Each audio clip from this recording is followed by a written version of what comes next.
आपके पास आशुतोष। सृष्टि ओझा मेरी सहयोगी सुप्रीम कोर्ट के बाहर से जुड़ गई क्योंकि सुप्रीम कोर्ट का यह अंतरिम आदेश है और इस पर एक बार फिर से सुनवाई 26 जुलाई को होनी है। ऐसे में सृष्टि, ये जो बात कही गई है कि खाने के प्रकार बताने होंगे, अब चाय की दुकान पर तो ये लागू नहीं होता। चाय की दुकान पर अमूमन जिस तरह से आशुतोष बता रहे हैं चाय बिकती है, मटरी और कुछ खाने पीने का सामान, उसमें आप किस तरीके से विवरण करेंगे? इस बारे में डिटेल्स फाइनल आदेश में आएंगी। और दूसरा सवाल मेरा ये, अभी ये 3 राज्यों में है जिसमें उत्तराखंड, उत्तर प्रदेश और मध्य प्रदेश आप जानकारी दे रही हैं, अन्य राज्यों में भी ये लागू हो सकता है जो हालांकि इस पूरे यात्रा के रूट में नहीं आते हैं, पर सुप्रीम कोर्ट का एक पैन इंडिया आदेश आया कि आपको किसी तरह का कोई भी इस तरह का बोर्ड लगाने की जरूरत नहीं है, कोई भी दुकानदार हो, किसी भी मजहब का हो।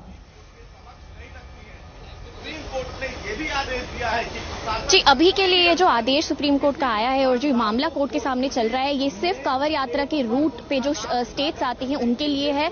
कोर्ट ने जो नोटिस इशू किया है वो उत्तर प्रदेश, उत्तराखंड और मध्य प्रदेश सरकार को किया है, लेकिन साथ ही में याचिकाकर्ताओं को छूट दी है इस बात के लिए कि अगर कोई और स्टेट वो अपने इस मामले में जोड़ना चाहते हैं जो इस रूट पर आती है तो वो कर सकते हैं। जैसे कि हमने देखा, सीनियर एडवोकेट अभिषेक मनु सिंघवी ने कहा कि दिल्ली को भी इस मामले में जोड़ा जाना चाहिए। तो कोर्ट ने कहा है कि अगर ऐसी कोई भी और स्टेट गवर्नमेंट है जिसे याचिकाकर्ता इस मामले में एक पार्टी बनाना चाहते हैं तो उन्हें भी इस मामले में नोटिस सर्व किया, एक तरीके से जा चुका है और उन्हें भी अपने रिस्पॉन्सेज अगली डेट जो है हियरिंग की, उस तब तक जो है रिस्पॉन्सेज कोर्ट के सामने देने होंगे। अंतरिम जो ऑर्डर है वो कोर्ट का बहुत ही साफ है। जिस ऑर्डर को चैलेंज किया जा रहा था, जो डायरेक्टिव्स को चैलेंज किया जा रहा था, उनके हिसाब से जो भी शॉप ओनर्स हैं इन्हें अपनी शॉप्स पे ना सिर्फ ओनर का नाम लेकिन अपनी ओनर की आइडेंटिटी और जो उनके एम्प्लॉयज जो वहां पे काम करते हैं उनकी भी आइडेंटिटी को डिस्क्लोज करना था।